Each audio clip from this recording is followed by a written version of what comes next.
I made it.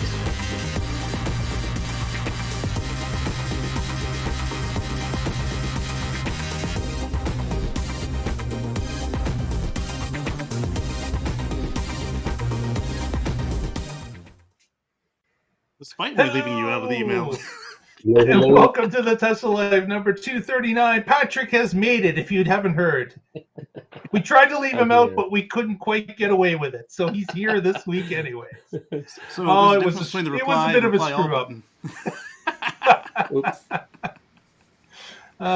Just a mistake on the fly. But Patrick has made it. Fantastic. Here we are, a new month, February 2nd, 2022. Number 239 in the Tesla Life sequence of shows. And we welcome you on this cold and wintry night if you're in the Northeast. Not so much if you're out in Portland area, but it is definitely a snowstorm. We're getting socked with, Casey and I, and will be for the next couple days. So we're getting some wet packing snow that's dropping from the sky. Started here about 10 a.m. and I imagine it's going to be a lot of snowman weather. You can build some great snowmen with packing snow, but the problem is it's very heavy to shovel off your driveway. That's the problem with it. You need not a flamethrower. That's I would need a lot of gas canisters to get through my driveway. Let me tell you. That part. Yeah. So I'm grateful for my new electric snow thrower for stuff like this. Exactly. Yeah. Well, welcome to the show, everyone. Joining us as per regular, we have Mr. Casey Green from the DC area. How are you today, sir? Doing quite well. Derek Ludwig was the first one in the chat. Ah, very good. Hello, Derek. Oh, and we don't know where your truck is, Mr. Raw. Nobody knows where their truck is. Trust me. Sometime after the new year. Also joining us, Mr. Patrick Connor from the West Coast. How are you today? Hello, Tesla Nation. Welcome to our show where we're on a mission to transition away from emissions. Patrick dreams these things up every week. So we wouldn't actually use the not a flamethrower on the driveway. That's true. Yes, I was kidding. To be clear, it was a joke. The new not a flamethrower will be electric. Yes. Oh, there you go. Yes. My wife and I have an electric lighter that I picked up for cheap on Amazon, and it just arcs and then sets stuff on fire that way. Oh, right. Very good. Well, we got a ton of news. Let's get right to it. We're going to start off with Elon apparently made an offer to a 19-year-old who runs a website that tracks airplanes, landings, and takeoffs. This particular person has written some sort of a routine to track from a federal aviation site these takeoffs and landings and posts it to a Twitter feed. And apparently he does this with a number of different celebrities or famous people. And Elon had contacted this person and offered him $5,000 if he would take him off the list. Elon had indicated that it's become a security risk, as we had spoken about in the past. And he would not like, of course, people to know his exact comings and goings as he gets on and off his jet, flying to different events such as Berlin and, of course, China and other places within the United States. So apparently this 19-year-old counter-offered him and said, how about $50,000? And he said, or a Model 3. And I guess Elon decided not to respond back. So that's where it's been left. The website is still running and reporting. There's got to be another way around this, I would imagine. I guess if you would rent a jet as opposed to owning a jet, that would do it. But of course, that gives you other problems that you don't have the convenience of a jet on standby and the same jet with your regular stuff in it. I guess that could be a problem there. But what did you guys think about this? So, in an update to this story is I've heard that this kid has now got a job offer from NetJets. So I think Elon could rent his jets from NetJets, assuming they've got a proper privacy policy, and then the kid is stuck. I also think that not answering was probably the best answer, especially given Elon's responses when he's frustrated, and Right. the fallout that could have happened even if he'd answered the kid professionally. It could have opened a whole can of worms on him. So sometimes silence is the best policy. In this case, absolutely. So I have a. You can't fault the kid from this. People are saying, "Oh, that he should stop doing this. It's causing security concerns." Anybody who was really going after Musk in a secure, they would have access to this same data. They would be able to get it from the FAA or whoever's publishing it. He's just making it more digestible. But you don't have security by obscurity, right? So Right. But way back in the 90s, the Oregon DMV used to have this database where you could buy the data of who has what license plate numbers. And some website bought it and put it up and then was running ads and you could do queries. And so they were getting hits. And then the DMV told them they had to take it down. But yet they're still selling it to people who want to buy it. But they were selling it in some obscure, like on tape reels or something ridiculous. I mean, yeah. Microfinch. So Yeah, did exactly. they get them because they were doing it, or did they get them for violating the terms of service? I'm not Like sure reselling what how they got them to take it down, but probably making it publicly available. Like they're like, no, that's our market. You just cut us out. So People don't like it when you mess with their bread. eventually, the law got changed so that the state could not even sell the information because there's huge privacy concerns around that. And so I think that's the same thing here. If there's I like security issues being caused, it's by the FAA making it available, not because it's been made more digestible. Right, and I think that's by law. So at that point, you have to contact a couple of your legislators to even get this ball rolling. For the folks on the podcast, I was laughing at Derek Ludwig said, "Buy a jet in my name, then Elon can use it for free." Laughing out loud. Yeah, name it not Elon's jet. Yeah, that wouldn't solve the problem though. They just look to where Derek's jet is. Mm-hmm. So they figured it out probably in a week or a month. So there is a problem with this, but I don't know. They're going to have to come up with a better way to protect Elon's destination and origin. Not sure how they're going to do this, but there must be somebody like in higher positions that has this information protected somehow. But I mean, other than the military's I'm sure got their own system for this. But Mm-hmm. there could be room to adjust this and stay within the law while keeping the VIPs off of a target list. Because Right. Yeah. Don't give specific identifiers, just the type of vehicle.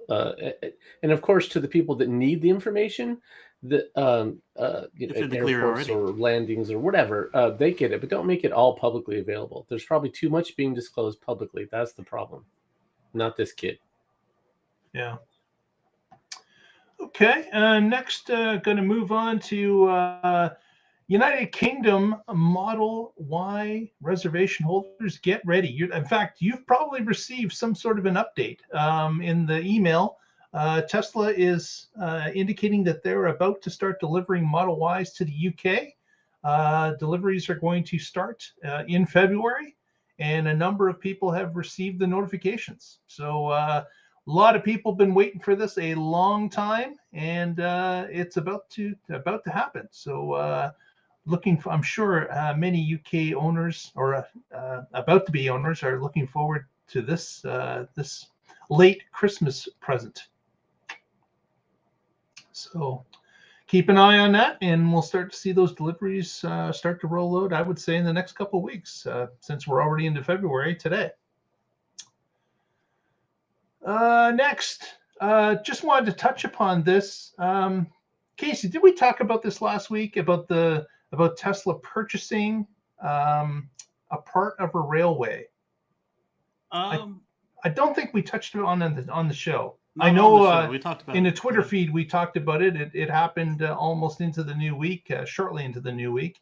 But what happened here is there is a rail line that was lying pretty well dormant that runs to Giga Berlin, and this rail line apparently is going to be used as a shuttle at the beginning and end of a shift at the new GigaFactory Berlin. There's still a proper railway that's not too far away that is going to build an actual station for Tesla, but that construction has not begun, or certainly is not completed. And Tesla, knowing that Berlin was about to go live, wanted another way to help with the commute into Berlin.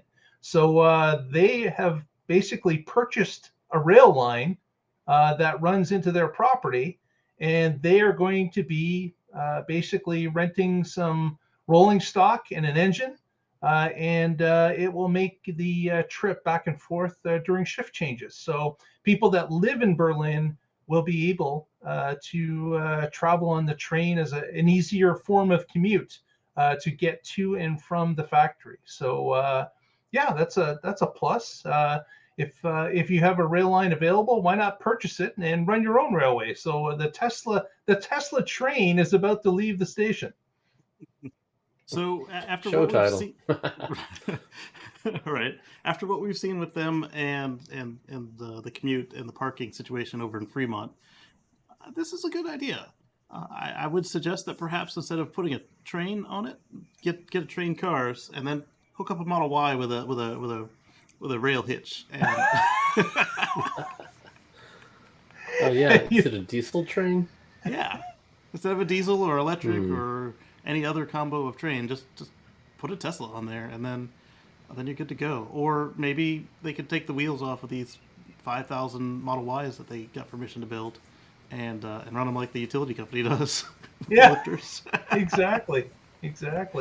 Kind of make the Tesla tunnel, but it's above ground and on rails.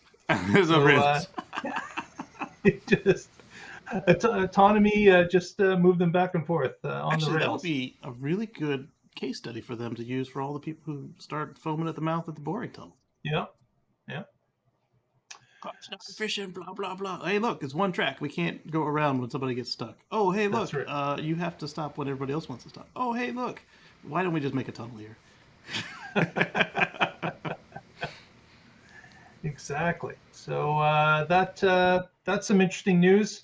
Still haven't got the official news when they're starting to roll out cars. They're building some of those 2,500 that they've been given permission to do so, but none have wound up in customers' hands, even though some of those Model Ys made in Berlin have been spotted in other European countries.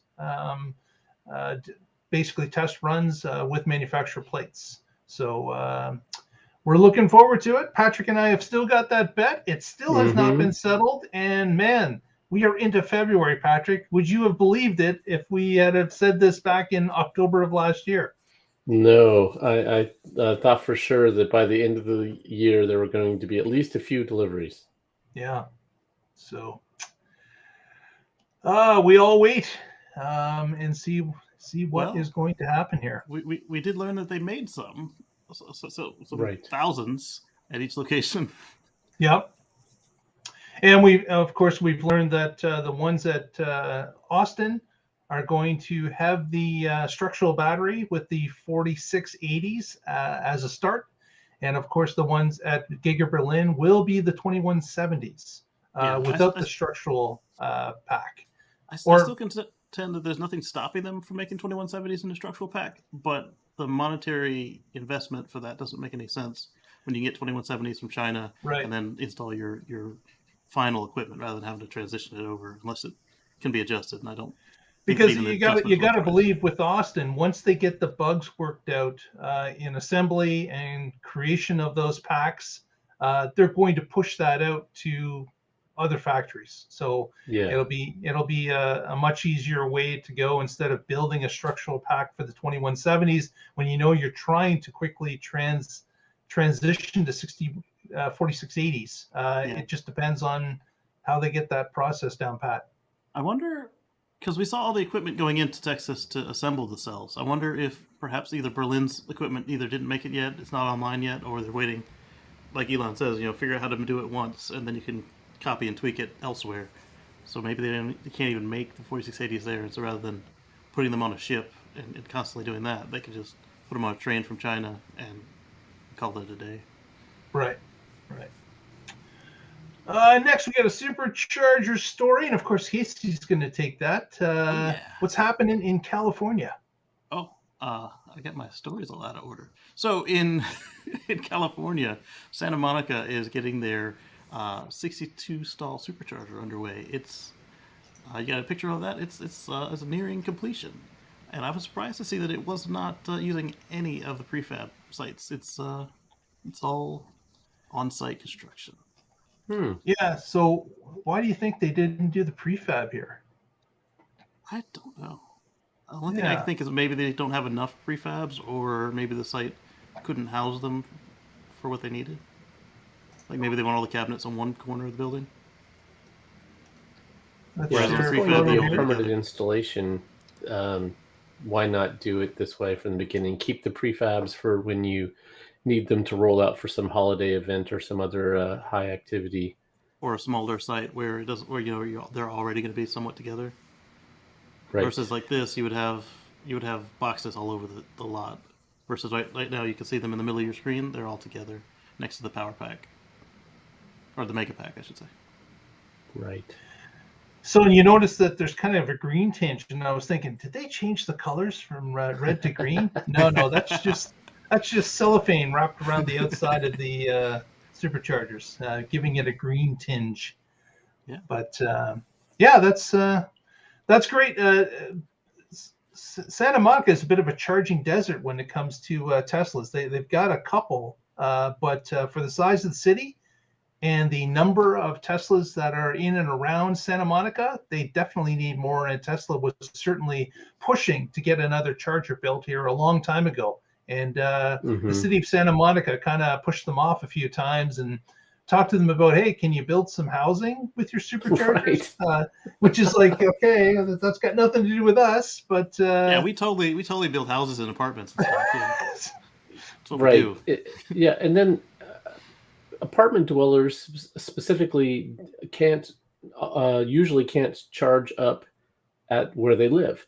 And so having superchargers are going to be how a lot of them charge. So they need this. So, I mean, saying, no, you have to solve this problem for apartment dwellers and get in multi-tenant dwellings charging there, they were blocking it based on that. But this is actually what will help them. So it was sort of ridiculous.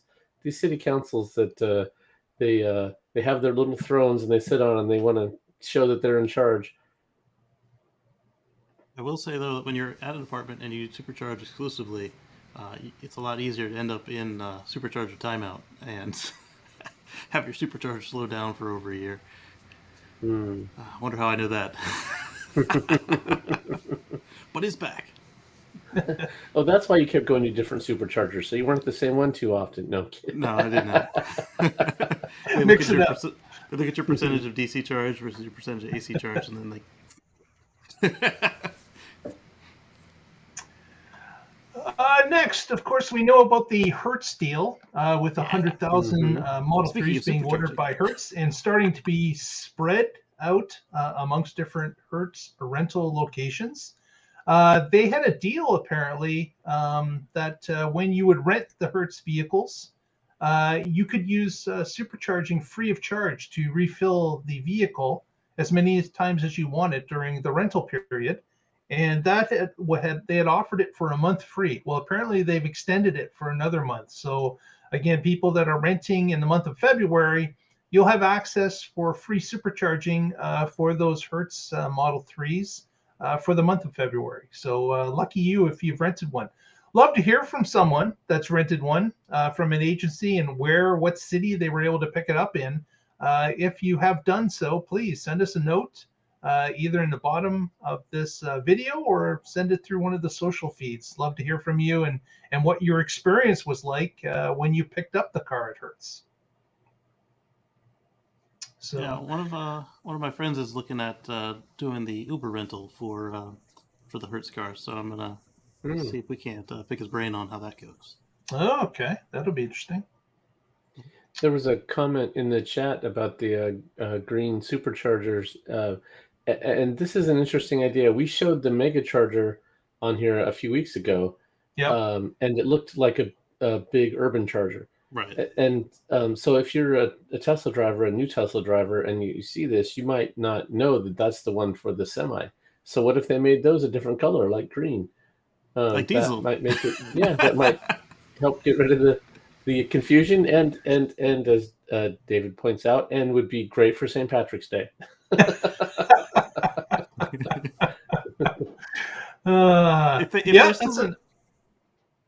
an idea. But we know the blue color's already taken. Ford already made a Tesla Supercharger look like theirs in blue, so that was great for Lincoln. Although, if they're still going with the separate connector for the Super Semi, then you'll have the same situation with diesel and gas where it just doesn't fit. Just won't fit. Yeah. But just like diesel and gas, you'll probably have some creative individuals try and get it in there. Just jam it really, really hard. If you put it in sideways and push with all your weight, it connects. Same effect. You're going to end up in the shop. Yeah, exactly. Mm-hmm. Speaking of superchargers, Casey, this other story, were you going to take this about the non-charging or non-Tesla superchargers? So the non-Tesla supercharging pilot is now expanded over to Norway and France from, where was it? Netherlands. Netherlands, yes.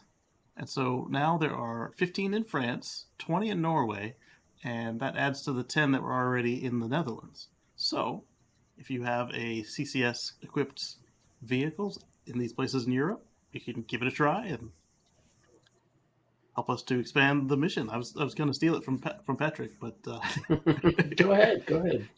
And you can advance our future free from fossil fuels. Exactly. So this is we hear from people from both sides of this, but people like in California, they're a little bit upset about this, and I can understand why, because in California, the superchargers are overutilized in a lot of locations because, of course, the volume of Teslas in California are greater than any other place, I would say, in North America for sure. But they're saying that these European cities, Tesla is examining the use case for these superchargers and indicating that it's a low amount or an underutilized location. And they're strategically picking locations that are on routes or around cities that are underutilized. And they're adding those to this pilot program. If they continue with that and bring this to North America, I know there is a ton of underutilized Tesla superchargers across North America. There is.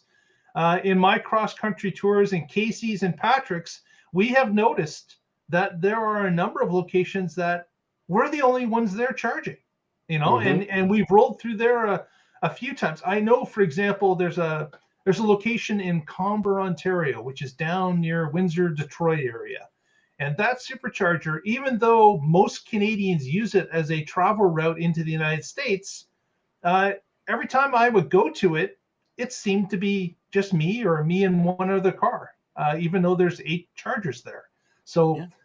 I think that if Tesla can do this strategically by examining the logs that they hold for the use and the time of use of those stations, I think this can be done effectively. And I also think this could be a bonus for Tesla where these underused assets could help to pay for new assets in busier areas. So or expansions of existing ones. Exactly. Yeah, exactly. I think this is something that can be a winner if they strategically do it based on time of use and how busy these chargers actually are.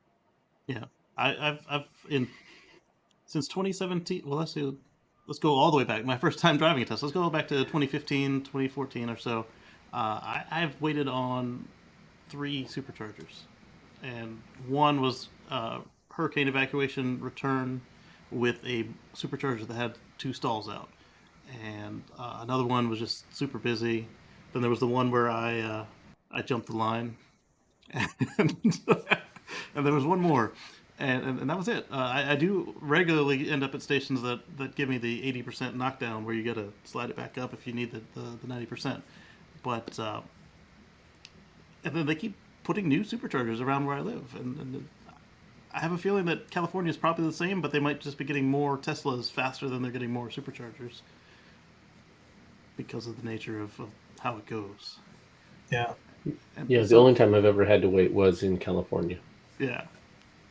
I mean, I feel you, and I understand all you guys in California, but the rest of the network doesn't look like that anywhere else in the world. So I think this is the way to go. Even if they don't introduce it in California, and they just go for underused assets outside of California to start, like again, there's still the problem of CCS. Like how are they going to do it? How is it going to? Is there going to be some chargers that are outfitted with an actual cord, kind of like those countries in Europe that have the dual cords? Or is it going to be an adapter that the person that has the application is going to be required to have on person? Or is Tesla going to hang one off the side that will be stolen often? We'll have to wait and see. That hanging off the side, it'll last a month if they do that. Unless it's software locked. But, I mean, California has rural areas as well, so I have a feeling that they can do it in California without upsetting the folks who are at the overloaded stations. Obviously, you're not going to put it in a place that's forever got the 80% lock on, and if you charge them different amounts, just like they charge us different amounts based on the time of day you use it. If you try to use it in the middle of a crush, you're going to pay top dollar. Yeah. Well, our next story, Patrick, I can kind of spring this on you because I think you've got some experience with this. I don't know if you've seen the title of it, but Tesla Energy indicated that they had Stormwatch had about 400,000 Powerwall activations during 2021. You having a few Powerwalls that are actually up and running, thought it might be a good story for you to comment on. Yeah, this was cool. I did see this article, 400,000 Stormwatch activations. So I don't know if that's, like, if they activated in my zip code and there's, say there's a dozen of us, does that count as 1 or does that count as 12? So I'm not sure how they were doing their accounting, but still, this is one of the great benefits of having a Powerwall. So I don't lose power often, so I got it more for energy storage and cost arbitrage. But the fact that when we did lose power, Valentine's Day, almost a year ago, that it was there and the whole neighborhood blacked out, but not mine because it had gone into Stormwatch mode about 2 hours before that. And it had fully charged up, even though it was snowy and out and there wasn't a lot of sunlight. So when it goes into Stormwatch mode, it can charge from the grid. And so, we were warm and comfy, and it worked great. And I was looking at the list here. Occasionally, I'll get a notice on one of the smart home devices saying there's a weather watch, and then it turns out to be fog or something. And so it's not, Tesla's not just like, whenever there's a weather indication, we go into Stormwatch. They're smart about it. They have a list here of hurricanes, tropical storms, red flag warnings, thunderstorms, tornadoes. Those are the things that it kicks on for. And snow squalls. So not just some snow, but a massive dumping of snow over a very short period of time. That it's going to kick on for. I bet any snow in Texas will do it. Yeah. So I'm sure that there are, after the problems that Texas has had, there are a lot of people standing in line to get Powerwalls as soon as they can. Like, if you get a weather alert for snow in like Texas or Florida, someplace that doesn't really get it, and that could take out the lines because the trees aren't always properly trimmed for it. I imagine that those kind of places, any snow will turn it on. Yeah, that's true. It is regionally Yeah, someplace like Minnesota, the snow. Yeah, okay, that's okay. What's we're next? not too concerned about that. There was one interesting one that they mentioned in here that I thought was worth bringing up. They talked about a particular spot, and I'm not finding it right now. Anyway, yeah, it's a cool feature, and I would highly recommend Powerwalls to anybody who has solar panels or lives in an area where you lose power often for whatever reason. Definitely. I can see my Powerwall on the map. I know this. Yeah, especially if you look at the Oregon area, there's just a little haze. That's me. It's you. Mine is that one down there in South Carolina. Like it's a haze. It's a little ghost. Yep. Next, I wanted to talk a little bit about GigaFactory Texas. Apparently, it's due to the drone army that is buzzing around it constantly. They started to see the installation from some solar panels. And the drone army started to figure out, well, that's kind of an interesting configuration of putting solar panels up. Looks like they're putting up some sort of a pattern. It didn't take them too long to realize that Tesla is installing a large word of Tesla in solar panels across the roof of the Gigafactory. So they're branding the top of the factory so that you can see it from any location in the air as to where the Tesla Gigafactory is. It's going to be pretty obvious. And this, of course, it's a brilliant move. Like there are many times when I was flying on business and I would fly into a large airport, I would see a very large building would have some sort of branding on the roof. It wasn't often, but there were always a couple that would do it. And of course, if you're in a flight plan, especially as Tesla is near the Austin airport, those planes coming in for a landing and all those passengers, it's free advertising to let people know that here is Tesla, here's where we are, here's where we're producing vehicles, and reinforce the idea of keeping it in a consumer's head or a potential consumer's head that Tesla is operating in the greater Austin area. I was going to say, can't let SpaceX have all the fun, and then Akide beat me to it and said, like SpaceX, it'll be the white space. That's right. And that depending on how many solar panels you want or need, you could either write it Tesla in the actual solar panels, or you could make it the white space and just fill everything in with solar and just blank out some letters that spell Tesla. So either way, depending on how much coverage you need, you have that utility to do it in any way, shape, or form. It would make more sense from an output perspective to make it in the negative space. I wonder if this means that now that they've had all this experience with flat roofs, if they'll go back to installing on flat roofs or not. Probably not, though. The cool thing about it is it's not just branding for branding's sake, right? These are functional solar panels actually doing something, which even fits in with the Tesla's mission and their products, even though these aren't actually ones built by Tesla. That we discussed that already. So yeah, I really like this idea. This is pretty cool.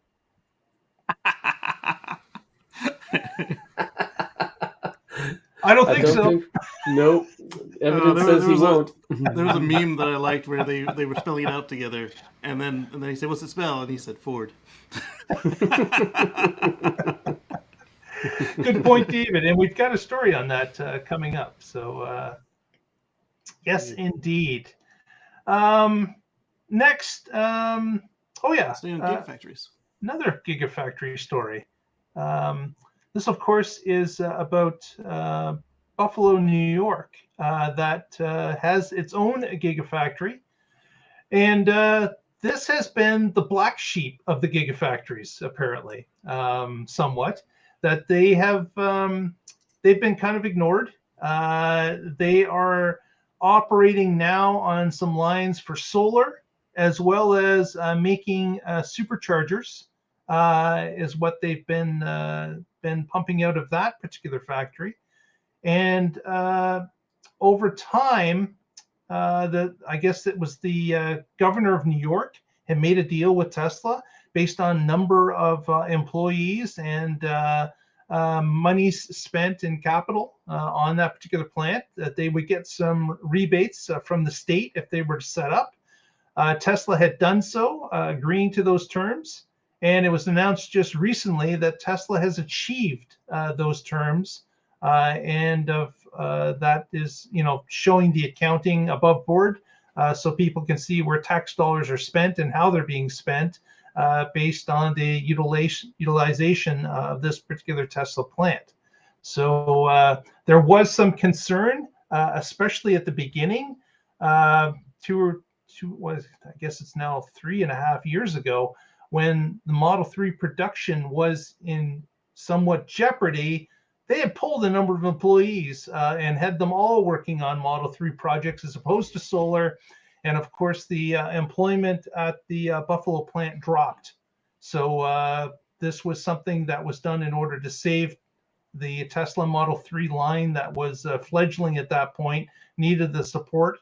But since that point, since Tesla has gotten a lot more financially stable, as that's happened, the reinvestment in the Buffalo plant has happened. And we're now at this point where money is not a problem anymore with Tesla, as we've seen in the last number of quarters. And this particular factory can continue to grow and achieve the goals that they had laid out with the state of New York early. So it is now at a point where things seems to be smooth sailing. I have said in the past that I would love them to think about building a car plant in New York State. I don't know if that makes any sense based on the taxation rates and such that are available in New York, but I would think that bringing something like that to the greater Buffalo area would be a huge win for Tesla, as well as the state of New York and the Northeast as in general. And of course, shorter delivery times to Canadian locations as well. So it could be a plus in a number of ways, but not sure if that will ever happen. But at least the solar plant is up and running, and they're achieving their goals based on this report. Yeah, I think that came to Tesla as part of the Solar City acquisition. It did. Correct. Yeah, and so it hasn't seen a lot of love since then, because like you said, Tesla was scrapping to stay alive in 2017, 2018. And so now it's nice to see it ramping up. That's great. Yeah. I mean, it still does do the supercharging equipment and other odds and ends as well. So it's not unused. It's just not fulfilling its promise as far as output. It's underused, isn't it? That's right. Yeah. I'm surprised you didn't say you wanted Tesla to build something a little more north, Mark. I would love them to, but I just don't know if they're going to do that. There has been, of course, stories about them teaming up with the province of Quebec for battery production, taking raw materials and making battery packs. Quebec is trying hard to work with Tesla and other automobile manufacturers on battery manufacturing within the province, because, of course, the raw materials are there and wouldn't require a lot of trucking to get those materials to a factory that was based in Quebec. Northern Ontario has a number of different minerals, cobalt, of course, nickel, lithium is available in the prairie provinces, as well as some other areas. I would love them to build something here. I just don't know if it's in the cards at this point. And all those minerals have clean records. Yeah, there's no problem with worrying about how those minerals have been mined. You don't force children to go down in the mines there? No, right. Ecologically and ethically, they can be spoken for. That's right. Right. Very good. Next, Casey, speaking of political, Casey's got the next story, and it touched upon something that was brought up in the chat here earlier. What's that about, Casey? So I touched on this on Sunday, and it ended up. Then afterwards, Elon tweeted on it, and then now that there's a petition on this. So it seems that enough folks have banded together to try and get Biden and crew to acknowledge the word Tesla and maybe even Musk. It seems that he's allergic to saying those things, and I was agreeing with a guy that the way he pointed it out that made sense to me was that right now you've got enough people that start just going rabid when you mention the word Tesla or bring up Elon, and it's more than double the amount of people who go insane when you mention the word masks, and so with them selling every car that they produce right now, they don't necessarily need the negative publicity, and I was thinking that makes some sense to me. And while I was skimming the article here that brought this one up, that told us about the petition, this guy Mike, he points out that Biden is also ignoring VW and Rivian. He can't seem to say their names either. The key is that the UAW spent so much time and money on their campaign that if you're not UAW, their tongue is broken. They can't say your name. Yeah, so this change.org petition, I don't know. And again, Casey, as you've just mentioned, Tesla's selling everything they've made, even in advance. So this is not a question of sales or Tesla's hurting in the amount of vehicles that they can move. But it even irks me to hear Biden talk about electric leadership and about pushing America first and talking about American workers and companies and innovation.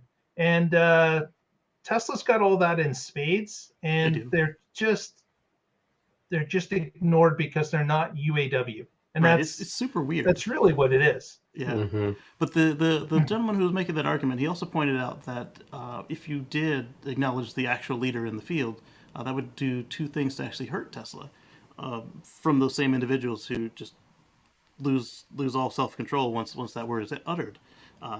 Right now, there's been a lot of investments into EVs and infrastructure that Tesla is able to benefit from, and like Biden keeps saying, we're number one, blah blah blah. He's the wrong group as number one, but it's still us. And if you bring that up, then you'll have a lot of people on both sides of the aisle just attacking everything because, oh my goodness, Elon Musk, he's rich, it's evil, blah blah blah. And we've seen that with some of our friends when we are on other shows all about the internet, that we mention anything about Tesla or Musk, and all of a sudden something comes out of left field, and we're like, where'd that come from? What's the matter? He's rich. He's a paper rich man. It's not sitting on cash like that. So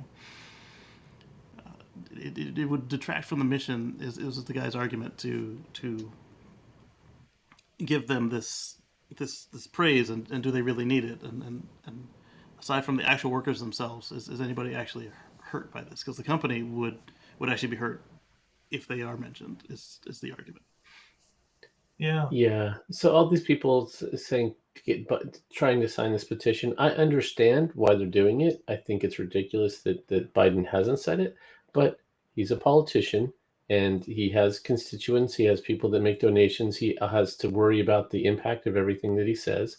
I think they've made a conscious choice not to say Tesla for any one of those reasons or others. And the petition from Tesla fans is not going to change that. And more importantly, Tesla doesn't need it. So the other companies do. Their transition to EVs is going to be painful and could be the death of their company.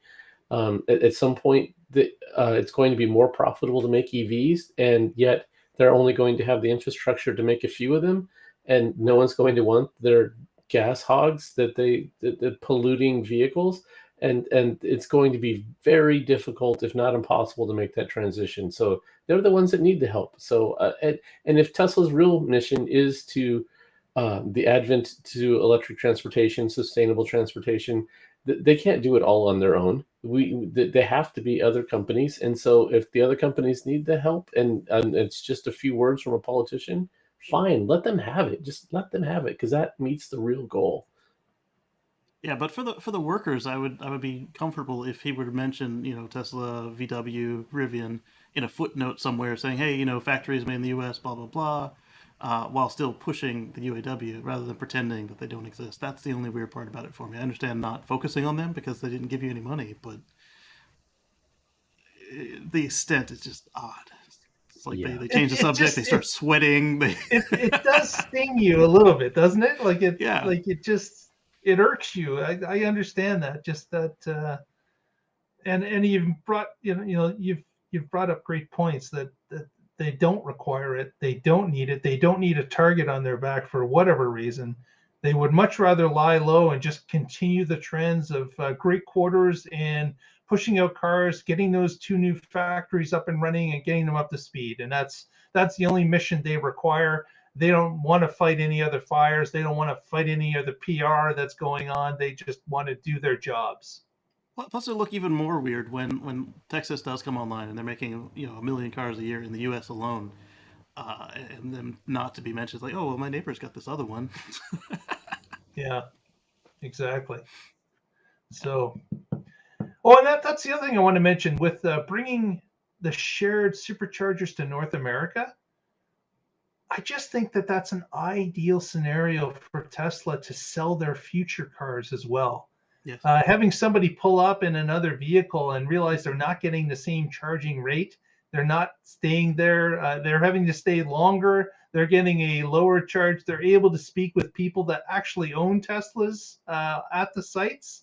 People are over there tailgating or playing video games or watching Netflix. Those are all things that are going to sell the next Tesla to these people that realize that their car, although it's an EV, is not on par for a number of reasons. And that's another plus. So it's free advertising for them as well. But that's we'll see. We shall see. Because they will charge for that electricity. Yeah, exactly. Next, I wanted to touch on the story about Starlink. They have introduced a new premium service. So you know that previously they had a service with a dish that was, I believe it's $500 to buy the dish in the first place, and then it's $100 a month in order to rent the service if it's available in your area. Well, apparently they're coming out with a premium service that's going to be $500 a month. And this particular service is aimed at businesses and groups that need dedicated high speeds. Premium apparently is going to bring with it speeds up to 500 megabits per second. But we were talking about this before the show, and Casey had mentioned that originally were they promising this with the regular service? They were promising gigabit with around 10 milliseconds response time, and now they're talking about 100 to 500 megabits per second with 20 to 40 milliseconds on premium. So I'm curious, does when the original service reaches the original promises, does this premium get faster? Does it phase out? Or have they abandoned the promise of gigabit-like, fiber-like speeds from space on the home service? Because it's 5 times the price for half of the performance of what they were telling us they could do when it reaches full performance. Well, when they said it was going to reach full performance, did they indicate that it would be at the same price? Right.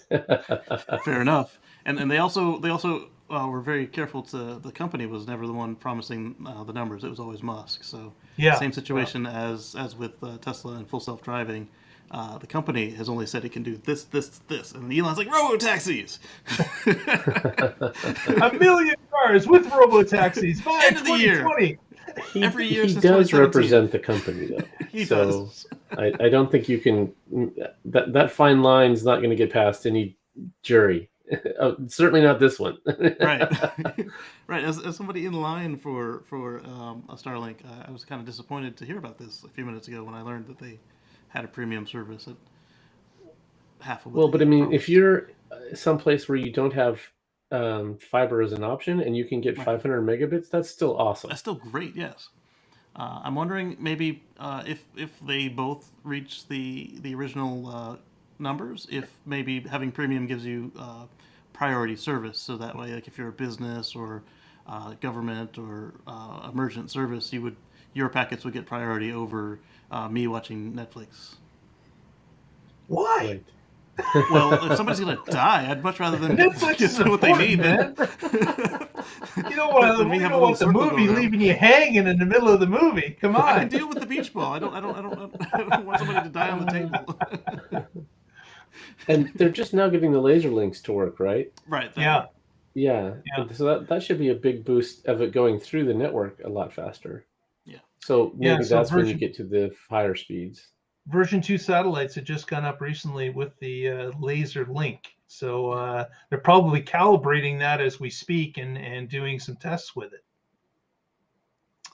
And that's going to allow them to have less land-based stations. So they can beam between satellites as opposed to down to Earth and back up to a satellite and down to Earth. So it should increase speed because in space, besides no one being able to hear you scream, lasers travel a lot more efficient.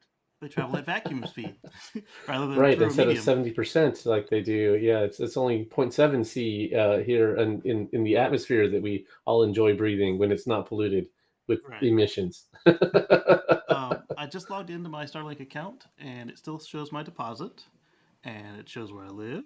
And they say Starlink expects to expand into your area in March of 22. I don't see any buttons to go premium. Let me go back to the homepage and see what happens if I click premium now that I'm signed in. Yeah, as a professional YouTuber, you are a business that needs bandwidth. I am. All right, so if I click on premium, it just asks me my street address and tells me to order now. So they'll take more money from me. They'll take more money and tell you it's available if you're willing to spend 5 times the amount. My wife might strangle me in my sleep on that one. Yeah, that might happen. Yeah. So tread cautiously, my friend. Tread cautiously. I'm gonna close the window. Yeah, I was offered it here because I'd signed up, and I was this was early on, and but it was half the performance at twice the cost. It didn't make sense. As cool as it would be to be broadcasting the Tesla life over Starlink, I decided not to do it. Plus, all the people we've seen broadcasting from Starlink about Tesla or SpaceX or Musco, occasionally they were having dropouts, but apparently it's getting better. Mm-hmm. As they launch more and more satellites, and now the laser links will help as well. So I'm excited. And keep in mind, it wasn't built for us in urban areas anyways. Correct. Like, really, the internet is widely available, reasonably priced in most urban areas, whereas in the countrysides and remote and rural areas, it wasn't even available. So it was a big plus for people that were outside of those urban centers, and it's a big change when you can get much higher speed internet than what you had in the past. Right, and this premium service by itself is cheaper than some folks have had to pay for either the cellular or satellite or like ad hoc, literally like ham radio networks, and the residential service is even cheaper than that. So this will help out thousands of people around the globe this year alone, and it's only going to keep going up. Right, and if they roll out phone service, that'll help that as well. I'm curious how they will do that, but I think they will. It won't be in the handset, not anytime soon. Correct. Yes, it'll be down to a base station that puts out 4 or 5G. Yeah, it'll be interesting to see how this plays out. Yeah, Tesla Communications, I believe, is coming. There's going to be something else you can't have this type of an asset in space with thousands of satellites that you're going to underutilize. You are definitely going to look at other ways that you can utilize this asset. This will be a good partnership for the existing phone companies. You put the Starlink and you use that to feed the cell towers, and then because you've done that, you work out a arbitrage agreement with them where, all right, we'll give you a discount on this internet if you let us run an MVMO on your back. Yeah, could be. And all of their over-the-air maps and updates, they could get a discount or get that for free as part of their backbone service. Maybe. Yeah, I haven't heard a lot from others about the Wi-Fi expanding at Tesla Supercharger sites lately.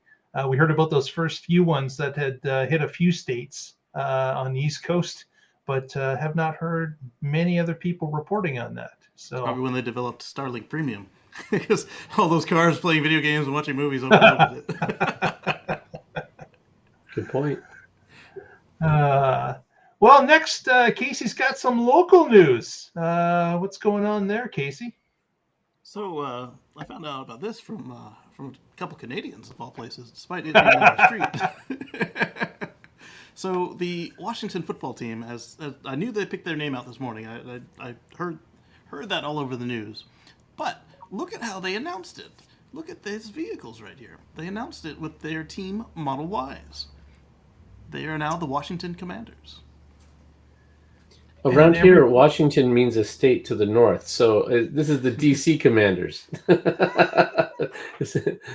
True. But there's also a ton of Washington cities as well. So they unveiled their name here. On the news, they didn't mention anything about the Model Ys. One station mentioned what the name was. The other one mentioned a lot of people complaining what the names could be. And then that was the end of my day with them. Isn't that always the case? A bunch of people complaining about the name that was picked. That just in anything. Well, they were complaining about the potential names. They're like, I don't like any of these names. And this was on the list. And then I flipped over to the other channel, and they're like, here's the name. And I was like, oh, that's interesting. Yeah, so they celebrated with a bunch of wrapped Model Ys. And it made some news coverage, not others. But as we saw, certainly we picked up on it here at the Tesla Life, because that just makes sense. Makes sense. Pretty cool. Very good. Well, that's about it for this week's news. So we'd like to thank everyone for watching. If they haven't already, please give us a thumbs up at this point. Press that subscribe if you haven't. It's free and it's not getting any cheaper. So please help us out. That helps us out, gets us in front of more eyeballs, and we would really appreciate the support. With that said, Casey, what do you got going on this coming week? So I've got a couple of videos that I've nearly done editing. I have to do the voice transcription because when I do my videos, I put them out with closed captioning for the folks that are either hard of hearing, or if you want to watch my videos, but you need to turn the volume down. Say you're on a train or your spouse is sitting there sleeping, that sort of thing. And then they'll be pushed to YouTube, and once they're in HD quality, I'll push publish. And you can find that at youtube.com/Casey Green. It's KACEYGREEN. Very good.